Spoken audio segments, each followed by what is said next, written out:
everybody, and welcome to Spiritual Successor, a comedy video game design podcast where we take your horrible, nasty video game ideas and turn them into the next AAA video game titles. I'm one of your hosts. This is my buddy AJ Hart, my best friend, my best pal. AJ, do you think about, you know how you have to have abs to in certain movies, but to get abs you must dehydrate yourself?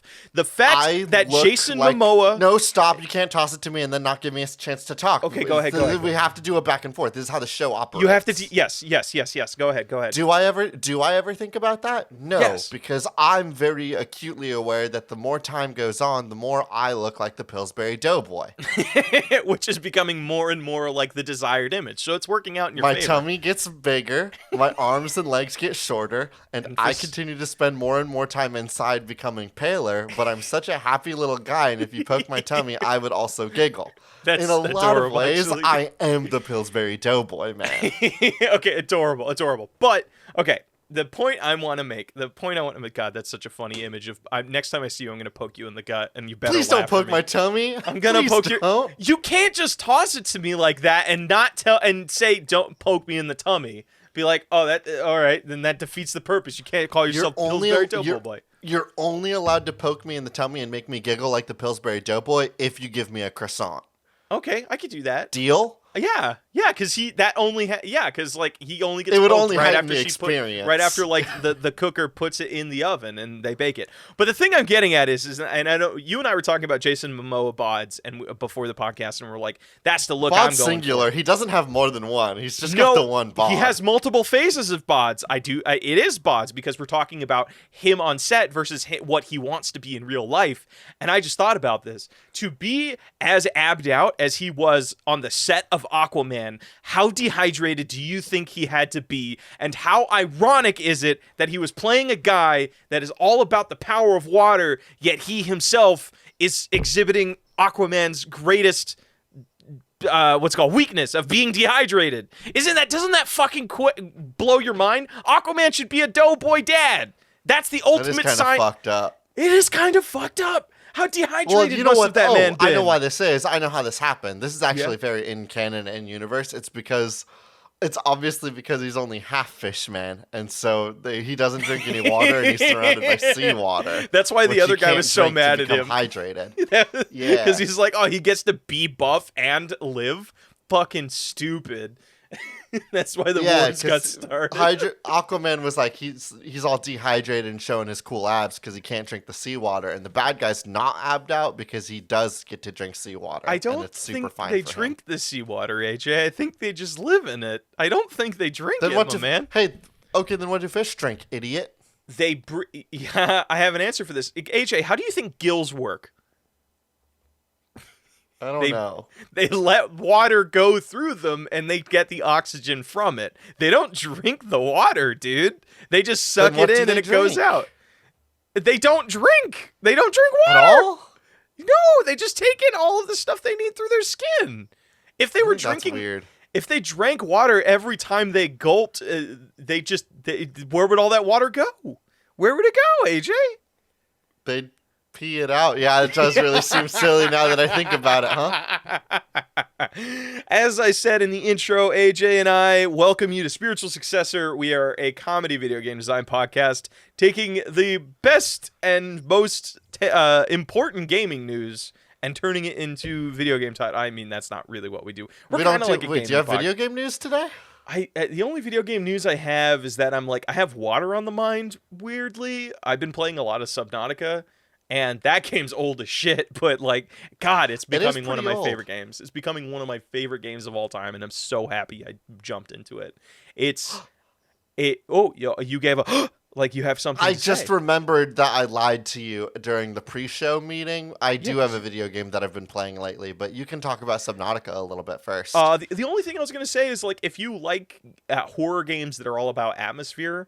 That's the game to play. It's not a horror game. It doesn't say anything about it being a horror game on the tin, but it is a fear that is so unlike anything else I've felt in any other horror game, because it's scary because it's naturally scary. Are you not afraid scary. of the open ocean, Blake? I'm terrified of the open ocean. That explains it. Some of my favorite horror fiction takes place in the ocean.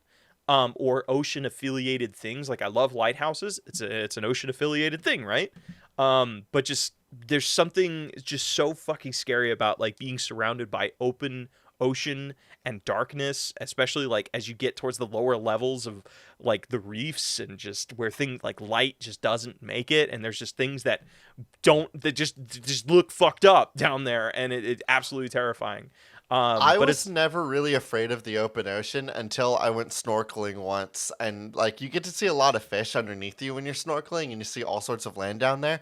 But you also Mhm. become acutely aware of how much you can't see. Like, you just would have Yeah. no way of knowing if something was coming up behind you. And that Yeah. was when I became aware of how you could become so afraid of the ocean. Because, Yeah. man, you're really Yeah. just out there, and we are not equipped as human beings to No, move in any we are direction if we need are be. at the fucking mercy of things that would it's one of those things of like if we encountered something on land, we could probably beat it up. If I met a shark on land, I could kick its ass. Oh, I would destroy a shark on land. The biggest fucking great white shark, I'm sure I can kick their butt on land. But if I'm in the ocean, The it could smallest kick great my white ass. shark would destroy me in Yeah, a second. the smallest thing could fuck you up. Like it's terrifying.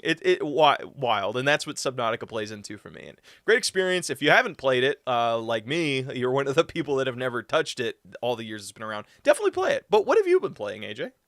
I've been playing Neon White, which is the new little That's action shooter that right. I originally saw as part of like a Nintendo Direct, but I purchased it on PC because I figured, oh, this seems like a good enough game to play on with a mouse and keyboard because I've never done a mouse and keyboard shooter before.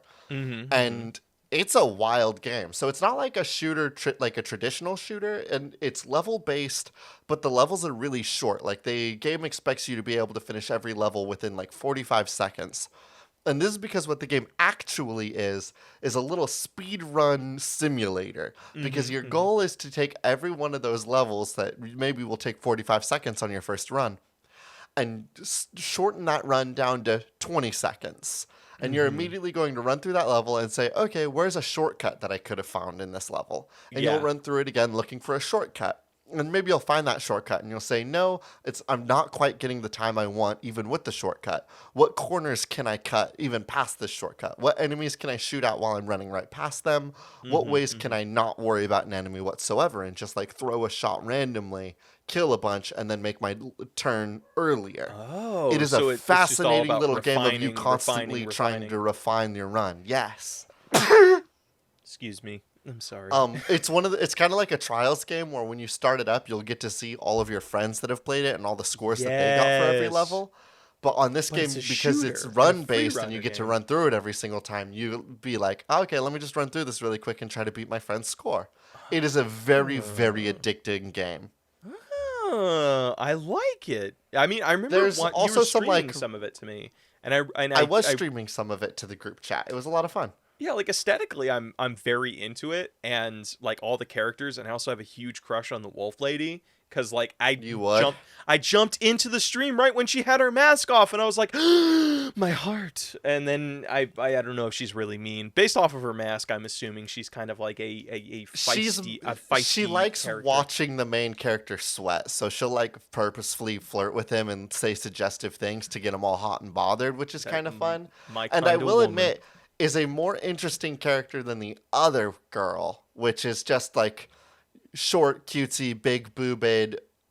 I like Big bunnies and guts, and like I've Oh. seen we've seen that Yeah, we've archetype seen a that million character. times by now. Yeah. It's nothing really all that new. So, what is the thing that draws you into Neon White? Honestly, like, the gameplay. I don't think that the visual novel has been particularly engaging for me. I liked one character a lot, but that's just because I'm a sucker for like the bro best friend archetype. And they had a fun little thing near the middle of it where he was like, Neon White, your character was talking to somebody else about Yellow, and he's like, yeah, it's just like that guy's so stupid and fun, and I kind of like his vibes. And somebody else was like, what the fuck are you talking about? You know he's like a crazy mastermind, right? He's only acting like that because you don't have your memory. And that was a really Oh. cool little plot point to be like, what is going on here? Whoa! Okay, that's pretty cool. I don't know where that's going to go in the later half of the game, but that plot point was really cool and did That's make him wild. immediately jump up even higher on my list of people I like spending time with. What a cool thing I don't think I've seen played around with, of like the character who's the dude bro but is secretly a mastermind. Like, yeah, I haven't seen that before. Yeah, I've seen like friends. It's like, hey, I'm your close friend, but I'm gonna betray you now. But I've never seen like that dude bro. Prompto like, Final Fantasy 15 was not a criminal mastermind. He was a dude with a gun and a photo camera and trauma. If I and a little correctly, bit of trauma. In his DLC, wasn't it like all of like his training and like his how he was DLC conditioned? came out of left field, dude. Yeah, it's weird, but especially as somebody that would have watched the anime, because I don't know how that works. Strange. We could start a whole Final Fantasy 15 podcast, but we don't need to get into that today. I'm into it. I want to start a Final Fantasy podcast where I know nothing about Final Fantasy. We'll talk about another time. How about today we talk about video games that were submitted to us by our audience? Sure, I'm down. Do you want to give the first game submission? Do you want to break us in? You're going to let me break us in today? Yeah, I broke us in last time. I'm not sure if I did, but I'm saying I did. All right, well, this comes from Reddit user Chicken Routine. Telltale's making a comeback, baby, and their next game is a crossover between Blake and AJ's respective favorite non-video game franchises. Can I throw one curveball at this? I feel like... Of course you can. I feel like you and I have, and no disrespect to Chicken Routine, I feel like you and I have done so many combinations of our favorite We've done a lot things. of crossovers before, yeah. I'm down for another crossover. The one stink I want to throw on this is you and I need to take our least favorite franchises in the world, non-video game franchises in the world, and we need to make that interesting. It's much harder for me to remember my least favorite things. You know I have a horrible brain condition where if I learn anything I don't like, I delete it from my memory. You just get rid of it. God, what a healthy mindset. Legitimately, it's just like, nah, if this doesn't benefit my life, I'm not just going to give it any fucking airtime. Screw that. It sounds great until you're me and you continue to try to eat quinoa because you forget what it tastes like because you know you don't like it. But what if you like it this time? I don't remember what it tastes like. Let me try quinoa. And it's shitty. And it's bad every time. I can't describe to you the flavor of quinoa. And so I know that the next time quinoa is offered to me, I will say, I don't remember how it tastes. Maybe I do like it now, actually. And I'll try it again. Even though I know I don't like it, I know I won't like it, but I have to try it because I don't remember what it tastes like. I have that same reaction to two different things, and it's eggnog. I kind of fucking hate eggnog anytime I drink it, but I'm always like, I love milky beverages. I'm a huge fan of them. So I actually have your trick. I have the trick because I know what pour made bourbon me start liking rubbing it. Well, a little bit of booze to, of course, helps the medicine go down. No, get low fat eggnog. Oh, you think it'll be less? I'm not rich joking. Low fat eggnog is way better. Is it what's better about it? Is it because it's just less? It's less rich. Yeah. I've also heard of people diluting their eggnog with a little bit of milk, but I think low fat eggnog does the same trick. Okay. You know what? I'm gonna try that. All right. Let's see if you have a low fat alternative to the next thing I hate. But I keep forgetting that I hate it. And candy corn. I'm a Halloween bitch, and candy corn is the staple of Halloween. And I always think maybe this year I'll like it. Maybe this year. This is the year you like candy corn. Maybe this year this delicious looking colorful treat will go onto my palate and I'll have a good time. I never have a good time, AJ, and I keep forgetting because I'm never doing that again. And then a year goes by and it's well, guess I'll try it again. It has to be good, right? Everybody talks about how much they love it, but I don't. Okay, I know what my least favorite franchise is, and it's going to make some people angry. Okay, your least favorite. It has to be your least favorite non-video game franchise. Yeah, my least favorite non-video game franchise. Okay, God, I need a second. Now, I want to be clear. My least favorite franchise is not a deep pull, and I will probably also defend it as soon as it leaves my mouth because I don't like spreading negativity. Okay. I know mine. My least favorite. I know my least favorite. Yeah, go ahead. Hit me with it. Do we 3, 2, 1, or do you just want me to give mine first? Say yours, and then I'll say mine. And okay. I won't react to yours after you say it. Mine is Star Wars. Oh, I was gonna say Star Wars as well. Were you really? Yeah. Holy shit. Okay, fucking now I hate need to Star defend Wars, it. too. I don't think that Star Wars is indefensible. I think that there are things within the Star Wars franchise that are probably worth watching. Here's the problem, is that the longer Star Wars has gone on, the less fun it has become. And I can't think of anything more exemplifying of that than the second season of The Mandalorian, where, like, we had a really cool Mandalorian season because they said, what if it wasn't just imperialistic propaganda about like perfect bloodlines? And then Mandalorian season 2 said, yeah, but what if the imperialistic nature of perfect bloodlines was important and Luke Skywalker trained Grogu? Yeah. And that sucked shit. Yeah, And but it's Star Luke Wars, Skywalker. He's the fucking coolest Jedi, bro. Luke Skywalker can eat my nards. But he's from the original trilogy, bro. You just don't get the lore. You don't get the lore because you didn't read the books that nobody else fucking read, but I did. And again, like, and here's the thing: is I watched Fucking- there was the Star Wars animated thing that came out recently on Disney That's Plus, where it was just like Disney a bunch of little Visions? anthology Star animations. Wars Visions or something. The Star Wars Visions ruled because it was a bunch of animation studios saying, "What if Star Wars was fun?" And that ripped. If we got Star Wars like that, it probably wouldn't be my least favorite franchise. this But is the a longer record- Star Wars yeah. continues to go on, the less fun I personally have with it. I don't think that's the problem. I think what All right, what's is- your problem with Star Wars? I And then we don't- can fix it with Telltale. Yeah. I don't think that's the problem because the very fact that Mandalorian Season 1 exists and Star Wars Vision exists. It's not that it's the same, that the fact that it's gone on so long is that makes it flawed. It's that I think all of the stuff that has been approached in the same way as the originals is what makes it flawed. Every time they've broken from that concept or from those formulas, they've made very impactful, very, very cool, and very successful stories.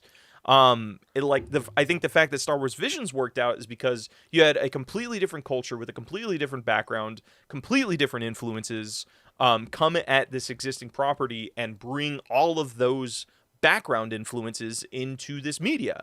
Like, anime is a completely different beast than American animation. So that's, I think, what made it so, like, fresh and interesting to people. My other hot Star Wars take is that Solo was the best Star Wars movie. What? Really? Whoa, Yeah, but you're that's just pissing because off I like a lot of people this time. I love it. I like love it. space westerns, and Solo is a very good space western. Oh, Does it dude. in the grand scheme of the world make Han Solo less impressive as a character? Yes, absolutely. It's still a good movie. I think Han Solo's a boring character. I'll say it. I'm not a big fan of All space right. westerns. I think they're kind of... It's just fucking westerns in space. Like, how Yeah, different baby, is it? that rips. How different is it? It's just... Cowboy Bebop did it, and they did it well, and it was good. Now let's fucking move on. I don't need any And more. so did Firefly. Give me something new. Yeah, both two great shows, two things that did it already. Let's move on with our lives. I don't need this shit. No more space westerns. No more space westerns. Like, there's a We reason got they two. stopped doing westerns in the 70s and started doing space westerns. Is because just westerns were dying and dead. I'm joking. I do enjoy a good space western, but for the Okay, walls, so we're I'll doing be- a Telltale game where we cross over Star Wars with Star Wars? Okay, let me give you my second least favorite franchise Okay. of all time. Do you ever heard of Circle K? The land No, of what is just Circle K? So Circle K is off-brand 7-Eleven, and they fucking know it, and they're trying everything they can to make themselves different than 7-Eleven, but bitch, I see behind you, and I see it. They do. Okay, so Circle K. Okay, hey, that's a convenience store company, not a franchise. No, but franchise establishment? We're not counting franchises like McDonald's or Burger King? You said franchise, so that's what I thought. You said franchises. That's what I was thinking. It was like, okay, cool. Let's combine. Blake Correa, your brain is so fucking big and wrinkled and fucked up. I love it so much.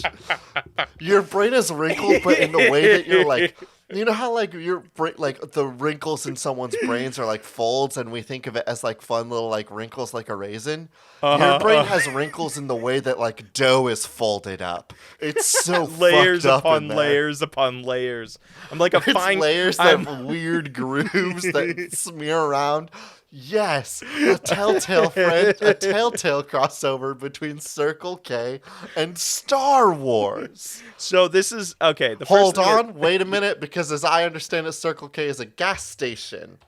not that I know of. It's just like everyone I've seen is a convenience store. But they're weird convenience stores because they also sell like local shit. It's bizarre. It's so it's like If I looked up Circle K, and the first thing that comes up on their website is save 10 cents on every gallon. Now, I need to be very careful because I feel like crossing over a gas company and Star Wars is just how we end up with Dune. no, okay. I was gonna go more of like because I never cared for the original movie, and I guess it's getting a reboot. You ever watch Clerks? The one movie that a bunch of that both stoners and film snobs equally fawn over in their own ways. I was thinking The Kevin Smith film? Yeah, the Kevin Smith film that everybody says is an amazing masterpiece of film. It's not, but I haven't seen it. It's just two dudes hanging out at a fucking Circle K, just doing jack shit, and that's it. And that spawned so many movies. Actually, Mallrats is pretty good. I will give them that. It's been a while since I've seen it, so I don't know how good it is, but I remember enjoying it as a youth. I'm picturing it's like what we've done all these amazing big ass stories about the big players in the Star Wars universe. Fuck, even the Mandalorian is helping out the Last Jedi. That's an important freaking role. I want to go down and dirty. But what if we did the Star Wars versions of Clerks in a Telltale game? Now you're talking. And guess what? Just so we get all those fucking Star Wars fanboys that are going to toxic all over this game, the people that come to the Circle K are notable Star Wars characters, and we just get to see, what do you think Han Solo buys when he enters a convenience store? What do you think Princess Leia buys or avoids buying or treats themselves? Mountain Dew alert. Sorry, we did the thing again where we accidentally come across a horrifying discovery while looking at the internet. Hey, did you know that Circle K has a very specific and unique flavor of Mountain Dew now, apparently? No, that doesn't surprise me. Taste the open road, Purple Thunder, only at Circle K. No. Okay, hold on. That's a lie. That's a lie. Blackberry, blueberry Mountain Dew. Fuck, I haven't had Purple Thunder. No, it's not Purple Thunder. Which one am I thinking of? There used to be, is it Infinite Black or Mountain Dew Black? Oh god, this is going to bother me. There was like a Mountain Dew that I would drink when I was playing House of the Dead, and it was like purple. God, what is it? It's like Great news. I can find Mountain Dew Purple Thunder near me. Yeah, no, it's because there's a Circle K near you. Because there's a Circle K near me. Is it Voodoo? Are you trying to find the Black Mountain Dew that you drank before? It was Blackout, my king. Was it Blackout? Oh my god, that was... Yes, black. No, it was Pitch Black. Thank you. Pitch Black, whatever. Wow. Yeah, dude. No, dude. This is the thing I would chug with my buddy Evan when I was like, "Wow, this is bringing back so many memories." Shouts out Evan. Yeah, like a guy I haven't talked to in like 20 years, but like, yeah, I would just drink Mountain Dew Pitch Black and play House of the Dead 2 with like those gross like green Xbox controllers. You remember those? Rules. That was such a good time. He had like cases of this stuff, and we would just chug it like we didn't know what sugar was. God, I missed that. Hey, do you remember when we were young enough that we could drink a case of soda between two people and it wouldn't make our bodies turn to rust? I don't want to entertain this thought, because the moment I start entertaining this, then all of the other like I'm gonna be old shit starts coming out, and I'm like, bro, I just want to enjoy being 25 and not like feel like I'm actually 60. You know what makes me feel like I'm 60 is the fact that nowadays when I look at it like a standard 24-ounce bottle of soda, I do think that is a lot of soda. And very rarely am I able to finish a bottle of Pepsi purchased from the Safeway checkout line.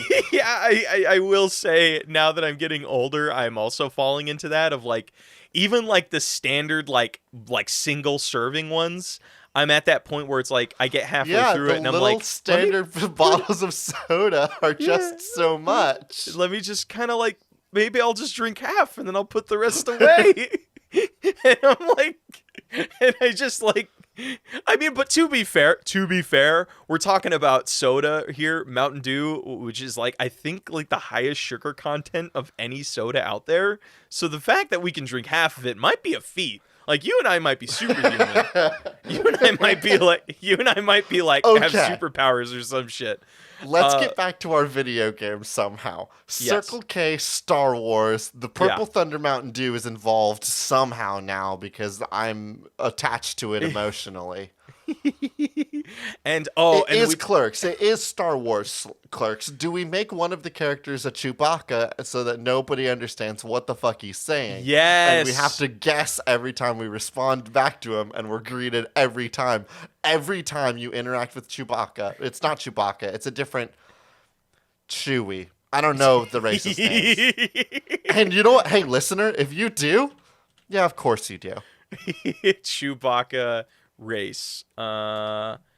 Race. Whatever, the giant Muppets. Wookie. The giant Muppets. It's Wookie, dude. Okay. So one of the You know, one of our two protagonists is a Wookiee. We do not give subtitles for him. You will respond to him just by guessing. And every time you say any line to him, it will prompt whatever his name is will remember this. Can I give you a prompt? That would be so fucking funny. Absolutely. So you're the new hire at this space Circle K, which is on an asteroid 3 parsecs away from the nearest like major civilization. So it's like a nowhere beat town, just like the Circle K in Clerks. You're the new hire, but the two people working there are a Wookiee and an Ewok.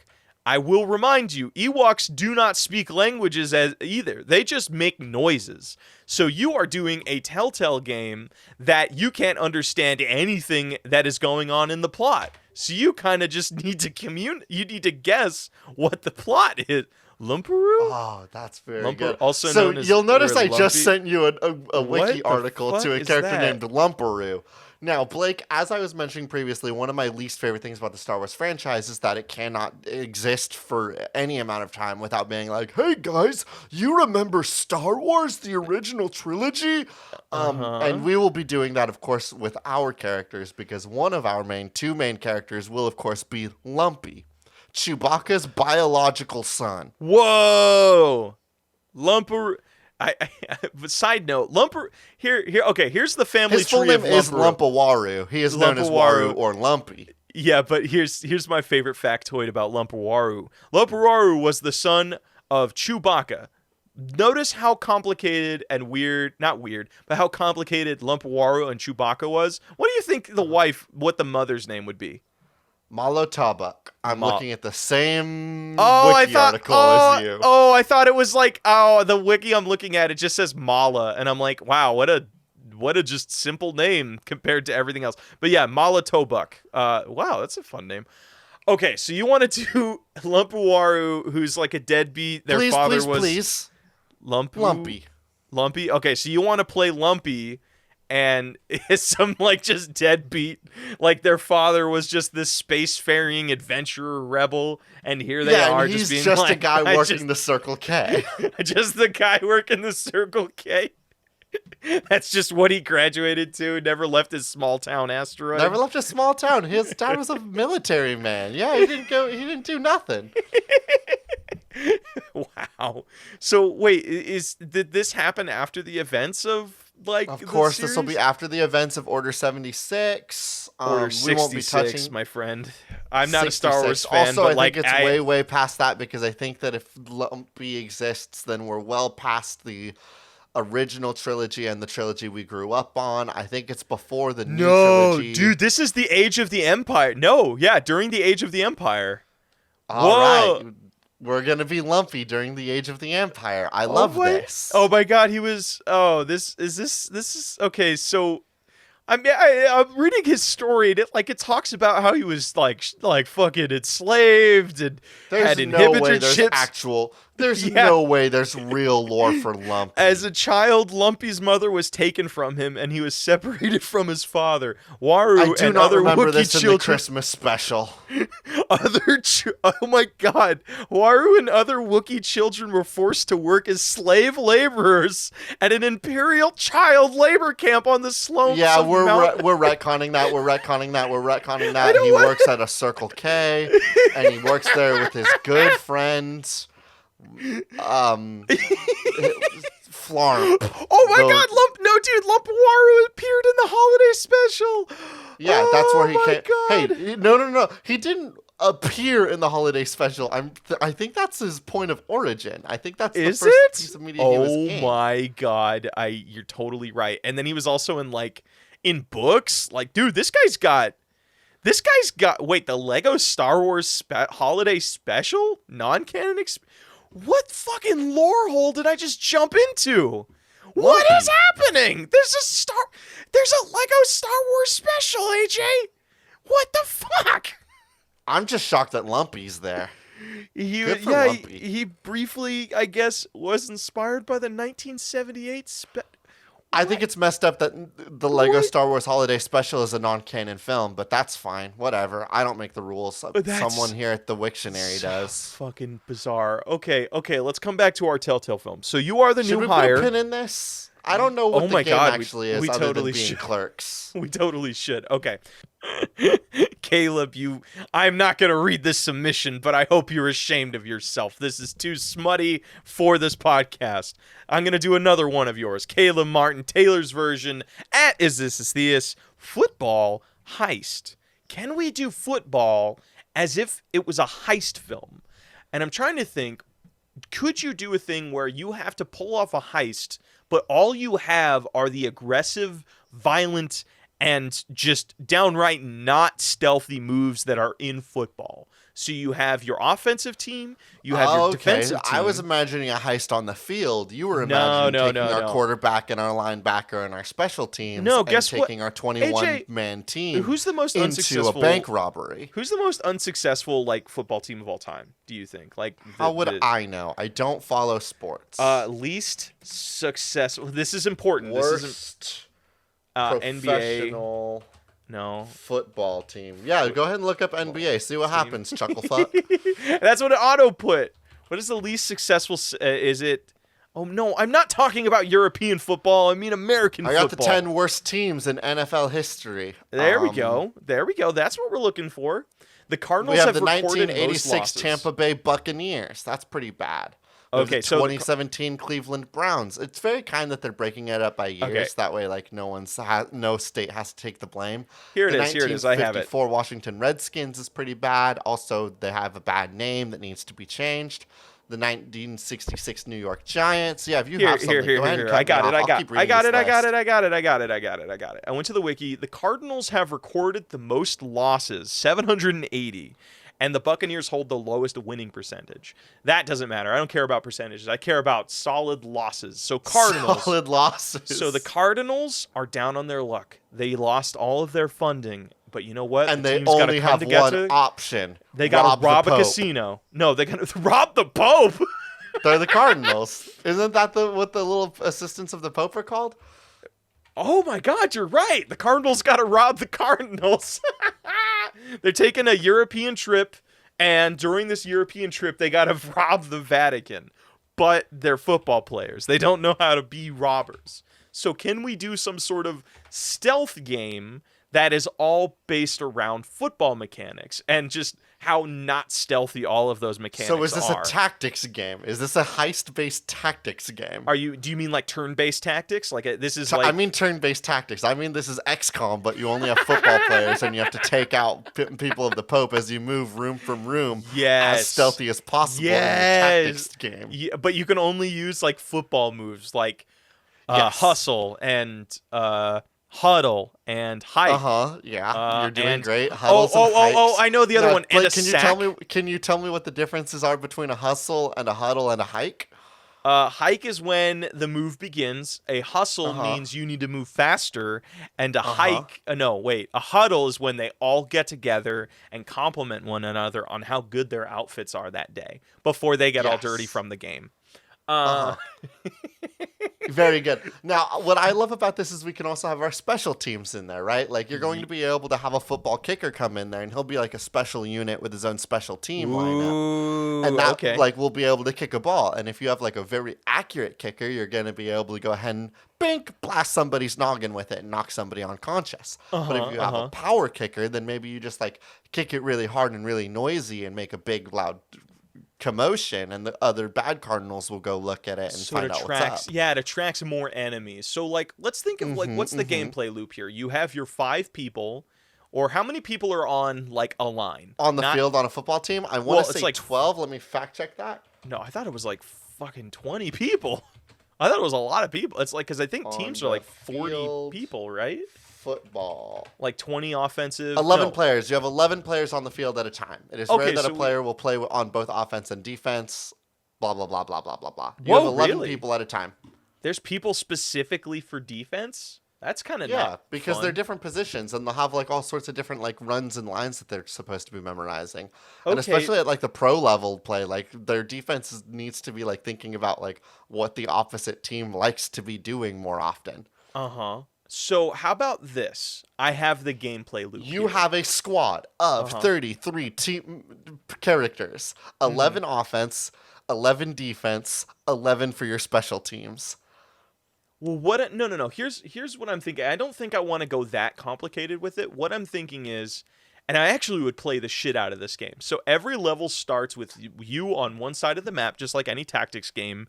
And the goal is you need to get to the other side of the map through enemies. This is your offensive team, and the 11 people or the 5 people that you have on your team all have these different stats. It is 11. It is a full stack of 11 characters. I'm not budging on this. So your 11 characters get, you have to figure out the tactics of like getting them across the field, quote unquote, and get to the artifact that they are stealing inside of the Vatican. The moment they get that artifact, it switches out, like all of your guys teleport and swap out with a defensive team that has its own stats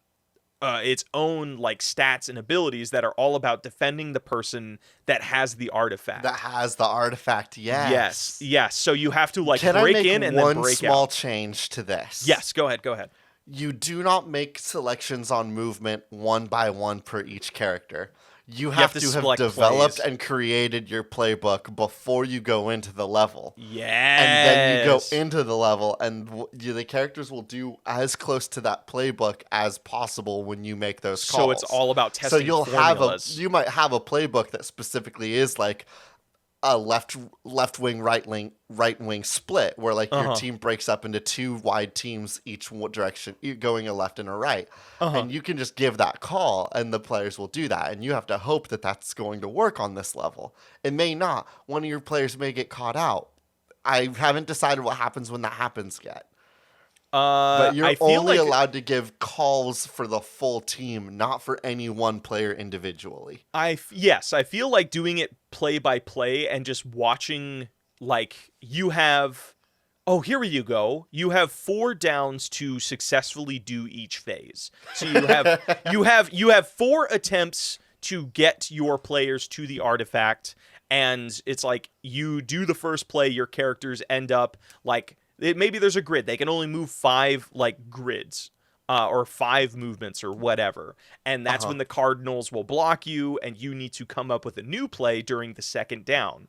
And then this goes on and on and on. You need to get that artifact before 4th down, and then it'll switch over to defensive. If you don't get it to the 4th down, guess what? You don't get the artifact, you lost the level. So it's just like that really quick gameplay that's all about testing out formulas. But I'm thinking what might be kind of cool is, what if players are removed? That way you can't do your formulas. So it's like the Yes, Cardinals. this works because then when you're on the second half and you have the object and you want to do a big long pass, you've lost number 13. You're not going to be able to throw to him now. You need to remember that in your playbook, because if you don't remember that 13's down and it won't be there for that play, your carry will still throw the fuck out of the little piece of Jesus Christ. Yes. I think a good comparable game to this is kind of like Blood Bowl from Warhammer.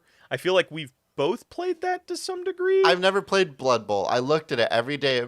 I went to the Blockbuster and I wanted to play it, but it was rated M for mature, and so I was not allowed to rent it from the Blockbuster. New edition is dropping for video game. That, or you can get into the miniatures game with me. No, I'll wait for a video game. Shit. God.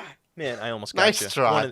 One of these days I'll get you into something. I just got to do something that has mechs and anime girls, and then I got you. I fucking got you. Yeah, when's the anime girl Warhammer? And don't tell me it already exists. I mean, it kind of already exists. The Sisters of Battle have been kind of like anime. No, they're not anime. It's just they haven't been treated the best. Warhammer female representation has not been the best, my friend. Good. They got titty armor. I was worried. Titty armor, yes. That's exactly what I was getting at. Here I was worried that I was going to look up Warhammer Sisters of Battle and I wouldn't be able to crank my hog by looking at their tibbies. But good news. You know, okay, I gotta go on a small tangent because I've been thinking... we don't need to. No, I want to air some grievances. This is the one platform I have, and I'm gonna air some fucking grievances, Warhammer. You literally have a YouTube channel dedicated to Warhammer No, miniatures. Bullshit. No. I don't start drama there. I feel comfortable starting drama here. There is a certain YouTube channel out there. I'm not gonna say their dumb fucking name, but they all... You know what they do for their Patreon is if you subscribe to their Patreon, you just get porn drawings of like the Sisters of Battle. Their channel has nothing to do with the Sisters of Battle. They're just like, I'm gonna draw porn of these women, and I'm like, I don't know. There's something. Just that everyone paired with needs like a side hustle, man. Yeah, he also uses the R word still, and I'm like, I fucking hate this guy. Never mind. I'm no longer. You know what? I'm no longer going to bat for them. This guy sucks. This guy's a piece of shit, and I fucking hate him. God, I hate that shit. Strong words. We'll double check if you're comfortable with all of that in the edit. Blake, I'm conscious. I'm totally fine with that being in the edit. I'm totally fuck that guy. I stand by what I said. He's a piece of shit. All right. Do you want to give another game? No, wait, whose turn is it? Is it my turn? It's your turn. I gave the football game, good sir. This comes from Dr. Peener on Twitter. Dr. Peener. You are a witch hunter from 1692 Salem, Massachusetts, who was hexed by a witch to be transported to the modern day. Now you are going to finish the job in the 21st century with your limited 17th century knowledge. I want to do this for video game for two very important reasons. What's that? One, have you seen the TV show for the Headless Horseman? I don't know if that was the name for it. It was a TV show. You mean it was Sleepy Hollow? It was maybe Sleepy Hollow, but it was like a procedural crime show. But when they introduced it, the gimmick was that the main character was from the ancient witch trial times.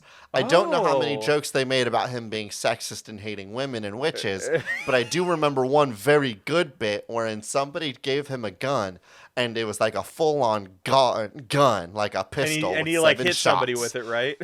He shot one bullet and was like, I guess I'm out of bullets. And then he threw the gun at somebody after that. And I thought that was incredible. Okay, that is pretty funny. And I think it would be very cool and fun to do a video game that is entirely with logic like this. Now, what sort of logic can we drive from 1692 that would be fun to play with? Specifically, only the fun things, because a lot has changed since then. I mean, brother. One, guns only having one shot. That's very funny. The idea that like he would lose his mind about the concept of a group of friends going out skinny dipping is a very funny idea, because he would think that it's absolute witch magic stuff, and we would think that it's just normal college antics. I don't know. Like, I don't know how I feel about it, because I'm thinking that's a hard one, because I don't necessarily know how to make it fun other than just somebody being like, what is this witchcraft? And when they're looking at a phone, and I'm like, you know. Would it be more fun if we proposed the idea that an energy drink absolutely turbocharged this man? There and you lets go. time move That's the slow for outrageous him? shit I want. All right. You got me. So it's I think just there's a lot of ways that life would be improved significantly for someone from 1692, and ways that if we they don't got really think introduced to about it. if they got introduced to a Twitch streamer and they just like their life changed forever. Someone from the Salem witch trials would have no idea what to do about a Twitch streamer. Mm-hmm. It's like, wait, you talk to people in the computer? Is that witchcraft? It's like, no, they just watch me like play video games. What's video games? Just watch me play video games. What's a video game? Now this is getting a little bit boring. So again, how do we turbocharge it? I like the idea of an energy drink making time slow down for them. Is it possible that digging through the internet would be even more powerful for somebody from 1692 because they wouldn't be bogged down and distracted like all of us are? For example, I sat down to look at Circle K and I got distracted by a new Mountain Dew flavor. But if the dude from 1692 sat down with the Circle K website, he would probably be able to look at all of this and recite it all from memory because they had good brains back then that read. And I haven't picked up a book in 6 months. I like that. I've discovered that I have difficulty reading out loud sometimes because I don't read.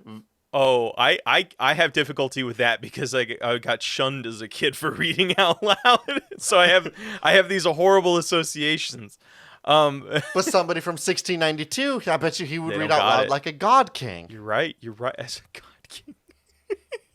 I just don't know what the game is here. It's like, is it just that? I mean, is we it could just a make witch a hunt bad game? detective game, right? Like, what was that one bad detective game where you were a ghost solving your own murder? Fucking. I was gonna say Remember Me, but that's not it. It's I know which one you're talking about. No, Remember Me was a bad action adventure game where you were playing a detective. That game was super good. It was Remember better than Me? Enslaved. I'll give you that. Enslaved. What are you talking about? Enslaved was fun. It was just repetitive. Enslaved looked great. And that's all you'll say on the topic. That's all I'll say on that. Murdered Soul Suspect is the name. It just thank you. came to my brain. Yeah, I wanted that game to be so good, but it wasn't. So we could just do a bad detective game. Okay, so would it be okay, let me give you this. I want to put some stank on this game. I appreciate the dedication. We have this character that is teleported from the Salem witch trial era, like colonial era. Let me hit you with this. No. Let me finish this thought because I do think this is a good one, and I think this will add a level of interest to what we have. We are going to do this. We're going to take a page from Assassin's Creed. We are going to have two people from two different time periods that are both detectives swap places. And that are we're gonna each chapter is them solving the same case that went through time, basically. So like there's a murder that happened in the Salem times that the guy from the future got teleported in the past is trying to solve, while the guy in the present is trying to solve what happened from the time he left.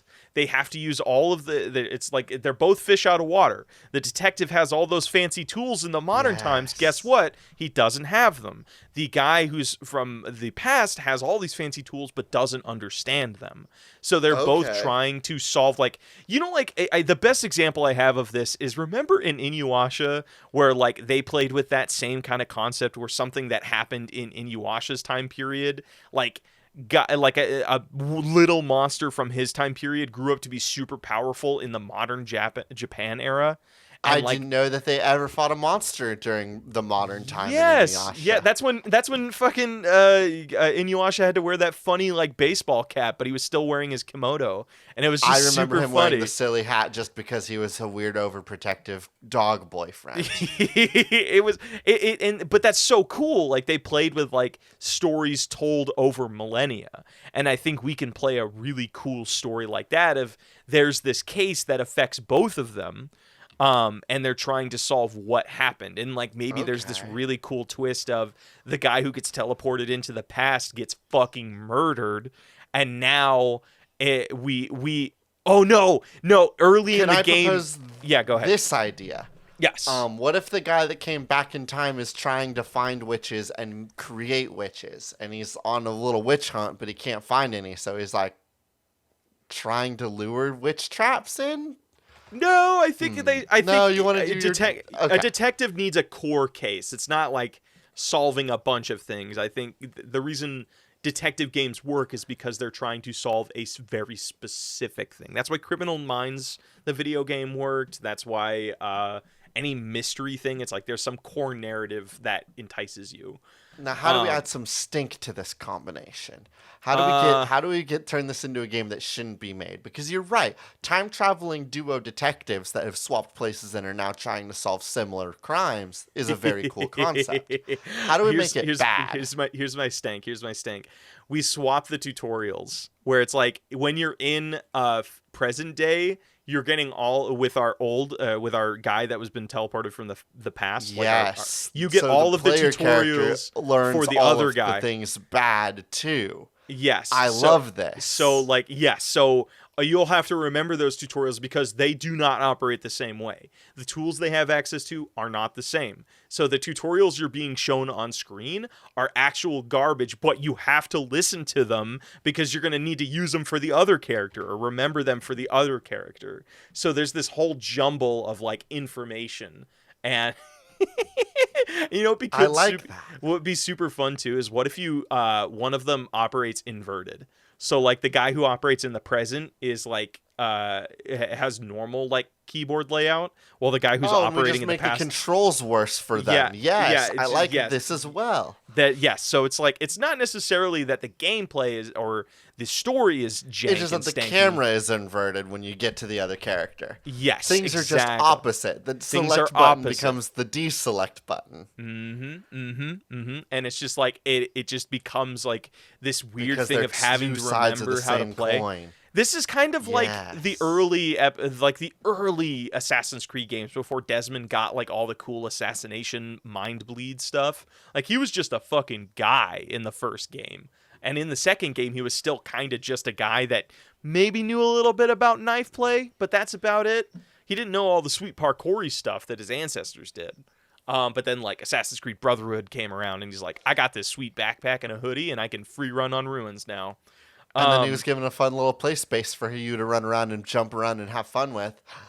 And then they removed him from the franchise. Yeah, shame. It's a real shame. Okay, so we need to decide on We should pick a nugget. I think it's Clerk's Telltale game with Lumpy. Yeah, it does have the most stank out of all of our games, but it is also the most undeveloped. I think the concept is good. We just don't have a We need game. to find out what that story is, right? Yeah. Like we understand that Lumpy is working as a clerk at Circle K. Actually, we you know understand that what? Can I pitch you on something? Yeah. I want to make a game that we've never made before. You and I have always tried to put narratives and game mechanics and actual like story arcs to our games. But you and I have never made a game that is all about existing in a space. What if we just did this? Are you proposing that this is the world's first Telltale simulator? Yes, where it's just a game about, like, there's no grand narrative. There's no big thing to be, like, discovered. It's just you are a clerk that people come in and you just need to be a clerk in the Star Wars universe. It's a real NPC vibe because like you'll be given telltale answers to everybody's questions that come in, but they will be the same responses every single time. It will be, have a good day, the milk is over in this aisle. Yes, you can have Mountain Dew Purple Thunder. And then you got to or restock, no, you can't have and then Purple Thunder. Like, then there's nothing exciting about this game. But here's the thing about the Star Wars. The decisions will be things like, do you ask Lumpy to do that? And again, every time Lumpy will remember. There will be no payoff to this. Yeah, there'll Lumpy be no just payoff. remembers every single time you asked him to refill the Mountain Dew. And here's the thing about Star Wars fans. They're fucking ravenous, and they will pawn over anything that allows them to exist in the Star Wars universe, even if it's just like the most just basic bullshit job. They'll do it.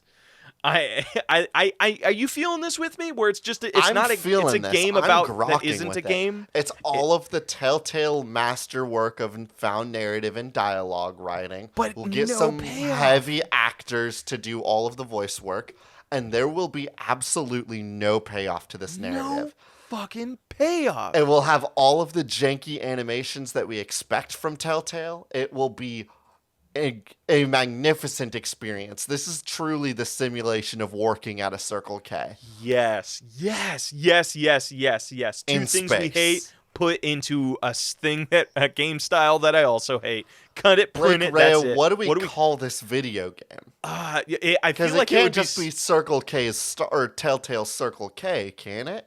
No, I feel like to be ironic, we should name it something like super, like big and awesome. It's like Circle K Star Wars Adventure, something that like it betrays what's actually the content, Okay, so let's look at recent Star Wars things. They've been kind of going for 1 syllable, 2 syllable things. We have Mandalorian. We have What is Han Chewbacca's Solo. family name, by chance? I don't know. I don't think they have one. Fictional humanoids. Language is surely Wook. I'm pretty sure I butchered that. Because here's my thought: is like, you know how like we cannot escape the shackles that come with the Star Wars franchise and the bloodlines that are tied to it, and like. We had the whole like Rise of Skywalker, Fall of Skywalker, Return of Skywalker trilogy. So like, what is there any way that we can fit Chewbacca's name in here and make it look like this is the Chewbacca standalone story? Oh, but it's not. But it's absolutely not. Yeah, because this that's is his Lumpies. like. Yeah, because Chewbacca's family is like the name of is like the name of the members of his Wookiee family. Okay, hold on. There has to be something here. So Rise of Skywalker. Oh God. Cut all this out. I want to nail this. This is good.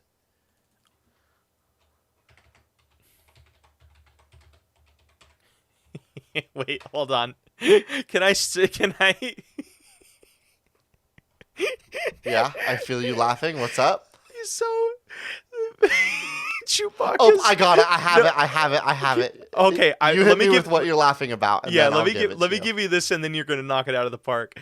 So Chewbacca's family's their home planet is called Kashyyk. And okay, hold on. You and I might be thinking about the same joke. That's spelled with a K, and I think we should call it Circle Kashyyk.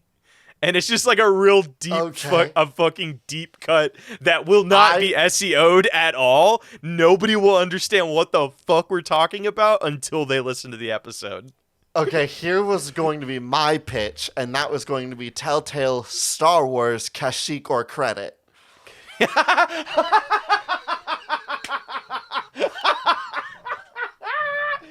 I think Kashyyk. I think you should just call it Star Wars Kashyyk or credit. Oh my God, you hit it out of the park, dude. Oh fuck, that's amazing. That's a video game. That's a fucking video game, dude. Kashyyk or credit. I am so excited to make the art for that. That's fucking great. All right, everybody, let's go to patch notes. Let's go. Hello, everybody, and welcome to Patch Notes. I know what you're thinking. Boy, I want to know more invasive things about Blake and AJ. Would you like to know about which Pokemon we would let smash our guts out? Wait, I thought you said specifically this is like a Would you like to know about what like Pokemon make us weak in the knees and make us dizzy in the head? Do you want to know what Pokemon we would let show us God? Sexually? That's not the direction I thought you were gonna go.